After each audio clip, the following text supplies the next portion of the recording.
بسم الله. الحمد لله رب العالمين وبه نستعين على أمور الدنيا والدين وصلى الله وسلم على نبينا محمد وعلى آله وصحبه وسلم. إلهي بaa mahad iskale subxaanaه watacaala khayrka ka qaybgalkiisa iyo ka qayb qaadashiisa noo fududeeyey nana waafajiyey. bacda dalik waxaan mahad celinaynaa sheekheena alfaadil sheekh maxamed cabdi safarka dheer uu noo soo galay iyo sida wanaagsan ee maanta uu nagu soo jeediyey wax agteena dhaxalgalka ah oo aad wanaagsan oo cibar fara badan iyo mucjisooyin badan xambaarsan. khayr allah siiyo sheekha iyo mashaa'ikhda kale la socota nagu soo xiray ee hawshan kasoo shaqeeyey. waxaan mahad celinayaa dadkii gurigan ee gogashan iyagana diyaariyey. khayr allah siiyo. insha allah su-aalaha ma badno sheekh, waa 5 su-aal. su-aasha koowaad gabadha waxay leedahay, waxaan leeyahay ilmo agoon ah intii aan aabbahood imanin ka hor sadaqa ayaan ka bixin jiray xoolaha la ii dhiibo. hadda iyagoo awootoobayna sidaan uga bixiyaa miyaan ku khaldanahay arrintaas? labaad inaan isu raacina jeclahay. gabadha kale waxay leedahay gabadha madaxeeda oo daban ama tidcan ma dahaaro qaadan kartaa, yani qabayska waajibka ma gudan kartaa?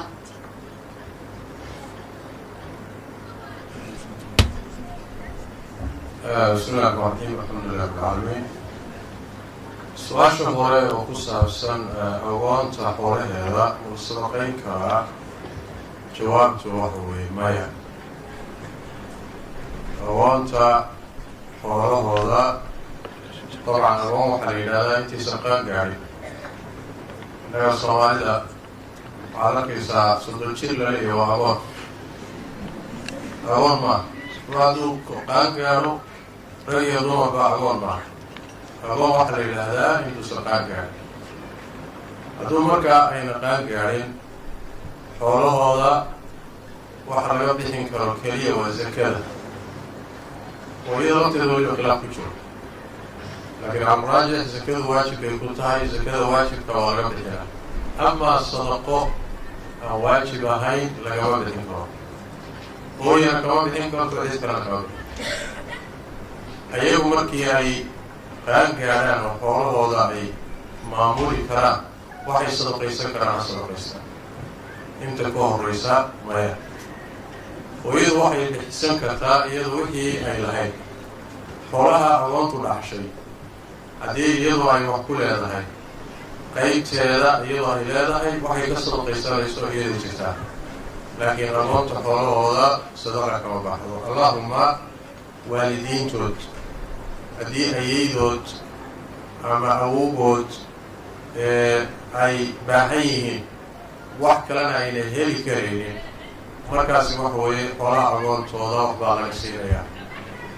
maxaa yeelay waalidiintu xoolaha ilmaha waxbay ku leeyihin. waakii nabigeenu sal alay wasalam aw anta wamaaluka liabiika, adiya xoolahaagaba aabbahaabaa idin leh. marka hooyo iyo aabbahood waa dhintay, laakiin haddii ay awogooda kale xukun aabuu leh ayaydadoo kaleeto, dadkaasi haddaynan wax kale heli karaynin duruufina hayso, dadkaasoo kale waxaa laga siin karaa. laakiin sadaqo kale lagama bixin karayo. wallahu aclam. talabaad waxa weeye gabadha iyadoo timuhu u daban yihiin ay soohan yihiin ma dahaaro qaadan kartaa? jawaabtu waxa weeye xadiidka dhahaya timaha ha furfurto gabadhu markay qabaysanayso waa xadiid daciifa, ma sugna. sidaas daraaddeed shardigu waxa weeyaan in ay jidhka oo dhan biyaha gaarsiiso. haddii iyadoo timaheedu ay tidcan yihiin ama daban yihiin, hadday ay biyihii wada gaadhsiin karto laazima inay ka furto. haddayna gaadhsiin karayninna waa inay ka furto. waajibku marka waa inay timaha salkooda iyo jidhka dhammaantii ay biyuhu gaadhaan. haddaad is leedahay ma gaadhsiin karaysa waa ina ka furto. waxayna ku kala duwan tahay dumarka timahoodii baan isku mid ahayn. way kala badan yihiin, wayna kala jilicsan yihiin. halkaasay marka farqigu ku kala tegayaan. hadday timihii iyagoo tidcan ama iyagoo muxuu ahay soohan ama iyagoo muxuu ahay xidhan ay biyihii aad gaadhsiin karayso dhimari ha furfurin. haddii kaleetooda gaadhsiin karin waa inaad furfurto timuhu inay salkooda iyo jirka dhan ay biyaha qabaysku gaadhaan ee tahaaradu ayaa laazim ah ulaalaa. sheekh adigoo raalli aad su-aashaas aqoonta ku saabsan midna waa sadaqa hantidooda laga bixiyo waxna waa shaaha lala cabo iyo biyahooda lagu weysaystay iyo galaas biyo laga cabo iyo in badanna dadka ku wareersan yihiin balta iya raaci intaan laba su-aal kala gudbin. wixii aqoonta dhib ku ah wixii hantidooda dhib ku ah ama culays ku noqonaya lagama isticmaali karo. wixii aan ayaga dhibaato ku ahayn ama hantidooda aan dhib u geysanaynin mushkilo male. matalan guriga aad timid oo kaleeto agoon baa iska leh, gurigii baa soo gashay oo qoraxdii iyo dhaxantii iyo waxbaad ka dugsatay, geed weyn oo leeyihiin baad matalan hoos harsatay. inaad gurigooda gasho iyo inaad geedkooda harsataa iyaga waxba gaadhsiin mayso, iyaga hantidooda iyo waxda waxba u yeeli mayso. cunto bisil oo iyagu ayna u baahnayn oo in la daadiya ay noqonayso, in la cuna ay dhib male, laakiin wax ayagay u baahan yihiin ama hantidoodiiba nusqaan ku keenaysa haddii la isticmaalo lama isticmaali karo. wallahu aclam. shukran. gabadha kale waxay leedahay gabadha iyadoo macduura yani xagga cibaadada macduurka ah waysada maka ansaxaysaa. gabadha waxay leedahay kitaabka qur-aanka aan iraahdo mobeelka qur-aanka ku jira anigoo macduura ma ka dhex akrin karaa? nacam.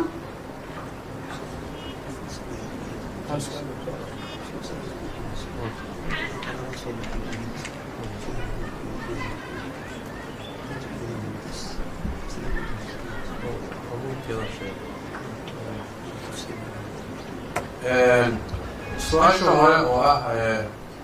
welidu markay macduro tahay oo caado qabto ama dhiigga dhambada ma weysaysan kartaa? jawaabtu waa maya. sababtu waxa waaye wax weysa oo asaxaysa ma jirto. ma haddayna weysadu asaxaynin xubnaha inaad biyo marmariso macna ma samaynayso. marka weysadii sharciga ahayd dahaarada keenaysa dahaarada suqraa maadaama ay caado qabto suurtagal maaha ilaa ay qabayskii la timaado weynaa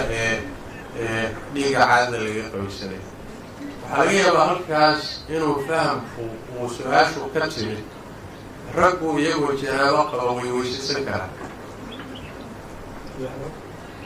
iyo haweenku markay janaabo timaado oo markii ninka iyo xaaskiisu ay kulmaan ayagoon qabaysanin way weysaysan karaan kadib way saaxanayaan, qabayskooda dib ay u dhigan karaan. weysadaasi ruux isagoo janaabo qaba u weysaystay isla markaana uusan qabaysanin weysadaasi ma aha weyso lagu banaystay, cibaado lagu banaystay maaha. salaadna laguma banaysto, wixii weysada lagu banaysan jiray laguma banaysta, laakiin janaabadii bay khafiifinaysaa. laga yaaba marka taas oo kale inay dadku isweydiiyeen dhiigga caadaduna lamid miyaa oo isagoo sidoo kale laga weysaysan karaa xataa qabayskii suuroogiba? jawaabtu wax waaye marka isku mid maaha. iyadoo caado qabta gabadha muslimadda ah ma weysaysan karto, weysaduna waxba tari mayso. qodobka labaad, qur-aanka ma ka akrin kartaa mobileka shaashadiisa? waxay u noqonaysaa masalada asalka oo ah markay caado qabto gabadhu ma akrin kartaa qur-aanka? waana masalo khilaafiya hadda kor culimadu idinka jawaabeen, mid diidan iyo mid ogolba.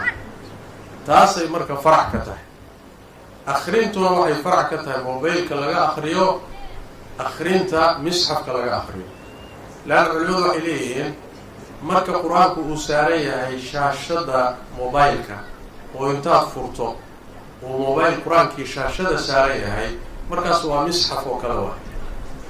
kitaab qur-aan oo kale leeyahay. markii aad intaad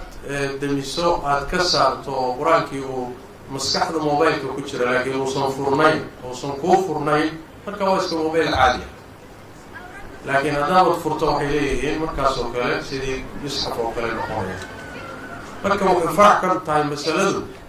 misxafka ma taaban kartaa haweenta caadada qabta ayada oo muxuu aha caado qabta qur-aanka korma ka akrin kartaa labada masalena waa la masalo khilaafiya oo hadda kahor aada u dhegaysateeno horay looga hadlay weeye wallahu aclam shukran sheekh gabadh kale waxay leedahay 4 sano oo xiriirsan oo soon ayaa lagu leeyahay sababtana ay tahay mar aan uurahay iyo mar aan umu lahayn marka soonka maan qadeeyaa mise kafaari wax kala bixin karaa dumarku markay uur leeyihiin ama markay nuujinayaan way afuri karaan soonka hadduu usoo galo oo loo ogolyahay horta inay afuraan xadiidka nabiga sal alla alay slam ku cad ha afureenee ma kadib a waxaa la isku khilaafayaa maxaa looga baahan yahay waxay u badan yahin culimadu qalla looga baahan yahay oo ruuxii jiradu ka tagsiisay soonka oo kale uga qiyaas qaadanaya ee qur-aanku yidhi muxuu ahay faman kaana minkum mariidan aw calaa safarin fa ciddatu min ayaamin ukhra marka sidii ruux jiro uga tagay oo kale soonkay la mid tahay ha soo qallaysay leeyihin saasay u badaya culimadu qaar dhahaya way jiraan muxuu ahay qallada cuntaha ku darto sadaqaha bixiso qaar dhahaya ma ahee qallada lagama rabe waxaa laga rabaa oo inay raashin bixiso adiga hadallo fara badan iyo aqwaal fara badan baa ku jira masaladaas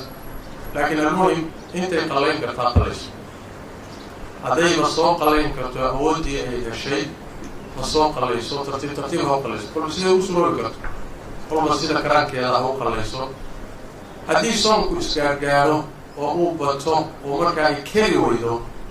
markaasi madhabka cabdillahi bn cumar cabdillahi bn cabbaas iyo imaam isxaaq ibnu rahawiye iyo culima qabta raashiin bay bixinaysaa madhabkaasa markaa loo fatwoon karaa waa haddii ay soonku intuu ku bato ay markaa keri weydo oo uu ku adkaado raashiin ha bixisto saakin ha quudiso markaa wallahu aclam laba su-aal ugu dambeeya sheekh adigoo mahadsan gabadha waxay leedahay aabbahay baa dhintay aayaday baa waxay ku lahayd meherka aniga aabbahay ma ka bixin karaa su-aasha xigtana waxay leedahay haddii aan masayro intuu masayrka iga tegayo ninka guriga ma ka edi karaa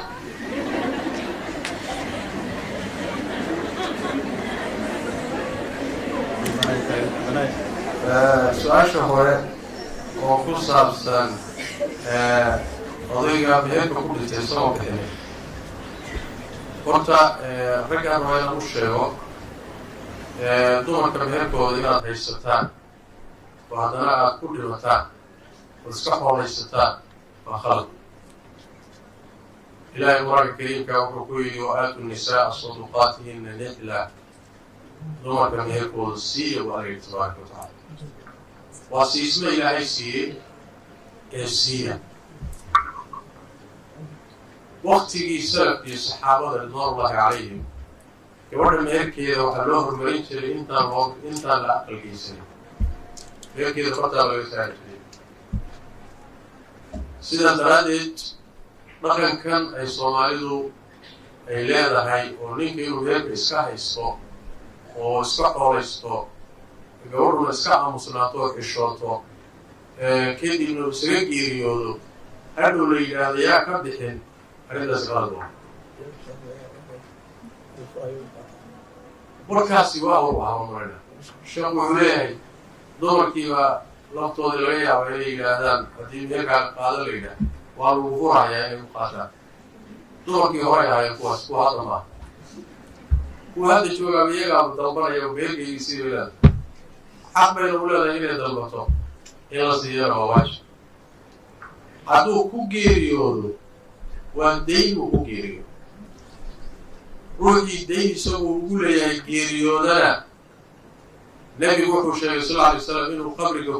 ku gubanayo ilaa daynta la gudo xadiidkii abuqataad soomaaliya nebigu sal alla alay wasalam ruux buu aasayey caadatanna kumuna tukan jirin intaa nabigu usan waxyeelin sal alla alay wasalam ruuxa haddii la yidhahda dayn baa lagu leeyahay kumuna tukan jirin intuu isaga tagu tijadiyi jiray ku tukada nin baa la keenay markii qabrigii lagu tukado noqoto ayuu nabigu sal alla alay wasalam dayn ma lagu leeyahay haa markuu dabaa inuu isaga dhaqaaqo nin saxaabada ka mid ahay rasuulka ilaahay anaa qaaday dayntiisa ku tuka ma adaa qaado lagugu leeyahay haa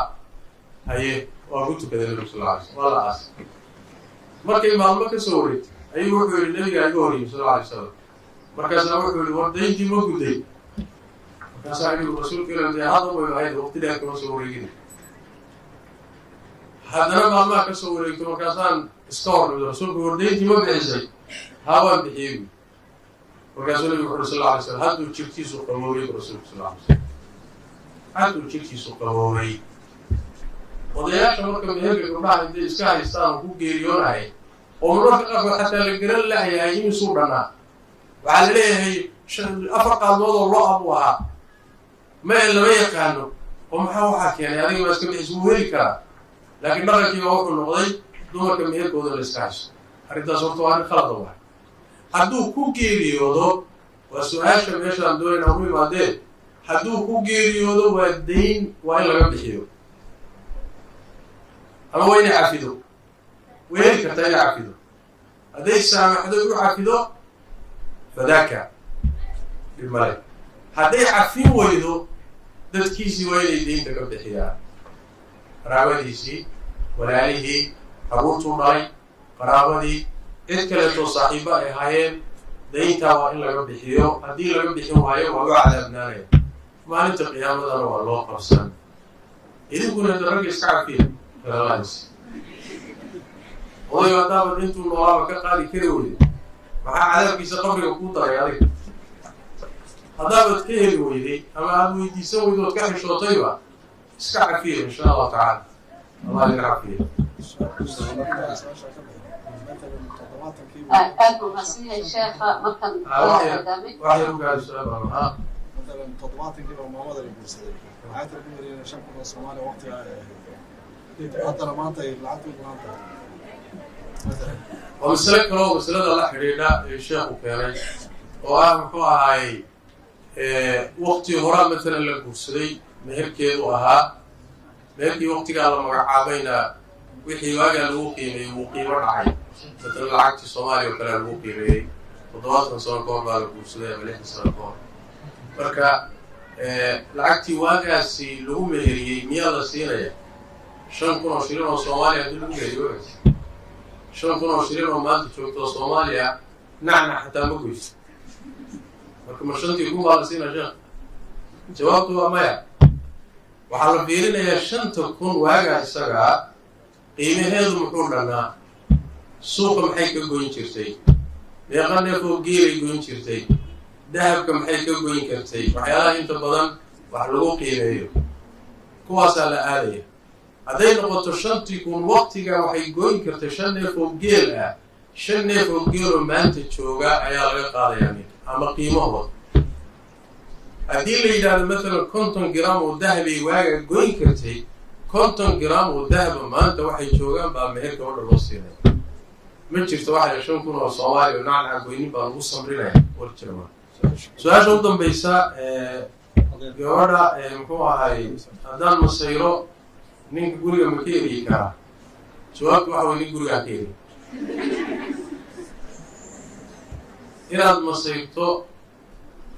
waa gar oo nabigeena sal alla alay wasalam xaaskiisa Caaisha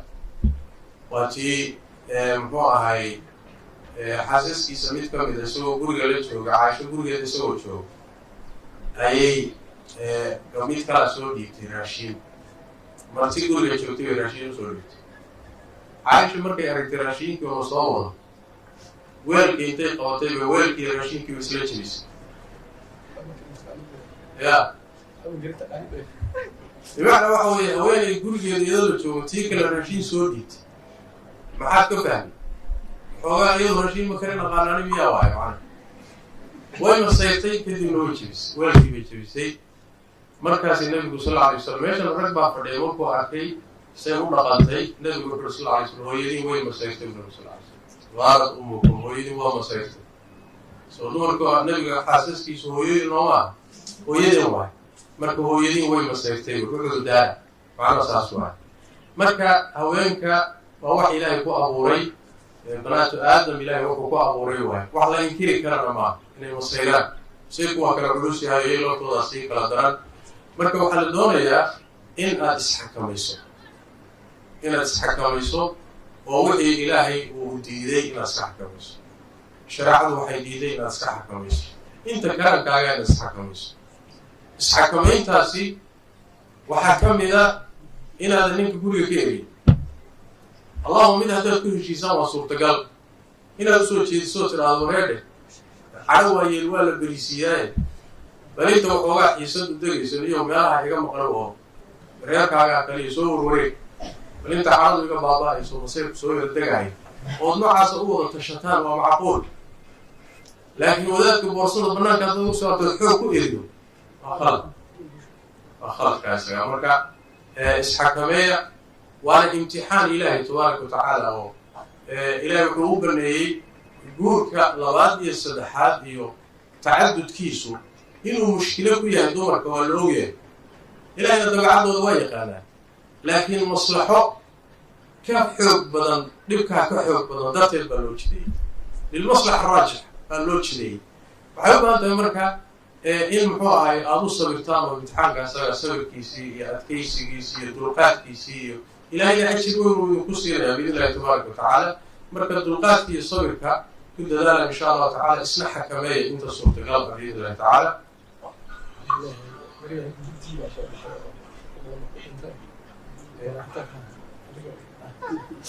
raggii waa hoosta iga qalqaalinahayo mashaayadooda la fadhiyo waxay leeyihiin kolba waxbay soo tuurahay hadda waxay leeyihiin raggii dumarkii masayrkii intay dhaafeen bay raggii way gubahayaan bal gubitaanka kala hadal sheekhu hadda wuxuu istusayaan in la gubayo sawirkiisii oo haweentii ku masayrto kadibna ay gubteen marka yani waa waxaan leeyahay iska xakameeya dembi hageelina culays hala imaanina intii aad wax diri lahayd bacdu shari ahwan min bacd shareecadu khaladkaa kala weyn hadday naftaada kugu sheekayso inaad dib u geysato ninkan ama dhaawac u geysato intaad aakhara seegi lahayd ood cadaab geli lahayd oo dhiig bini aadam aad geli lahayd waxaa kuu dhaanto markaas oo kale inaad dalbato waxaa la yidhaahdo inaad kala tagtaan soomaa inaad fasax iyo kala tag aada martaa waxay dhaantaa inaad ku fikirto shaydaan kaa dhaadhiciyo ruuxan dil yaa ama halisgeli laanna meeshaasi waa cadaab wa marka sabra oo isxakameeya insha allahu tacaala ilahay ugu dhawaada arrinta iyada khayr weyn bu ilahay inkala kulmin doonaa hada billahi tawfiiq wasali allahuma wasalam ma dhawaaday allahu tacaala idinku ducaysta ducadu wax ilaahay loogu dhawaado oo ugu qaalisan waa cibaadadu adducaadu walcibaada baryadu marka koowaad waa cibaado ilaahay loogu dhawaado ta ugu qaalisan marka labaadna ruuxa muslimkaa ilaahay inuu isagu baryaa asal ah ruux muslima uu dhihi karaa ilahay ii bari laakiin waxaa asal ah inuu ruuxu barto ilaahay inuu isagu baryo oo isu liido oo muxuu ahay isku daaweeyo nusuusta isku daaweeyo sidaasaa asal ah marka ilaahay tabaaraka watacaala hayna caafiyo inta jirin ilaahay caafimaad degdega ha siiyo culaysyadana ilaahay ha ka qaado meeshay ka xanuunsanayaana ilaahay tabaaraka watacaala caafimaad allah ugu bedelo cudurrada halistaa baa batay ilaahay tabaaraka watacaala haynaga ilaaliyo inta uu hayana ilaahay sabir allah waafajiyo dembi dhaafna allah uga dhigo ilaahayna tabaaraka watacaala caafimaad degdega ha siiyo ilaahayna tabaaraka watacaala inoo daa'im yeelo caafimaadka iyo cafiga ilaahay tabaaraka watacaala inoo daa'im yeelo وصلى اللهم وسلم وبارك على نبينا محمد وعلى اله وصحبه وسلم. شيخ اولاد الراعي اولاد الدكتور عمليه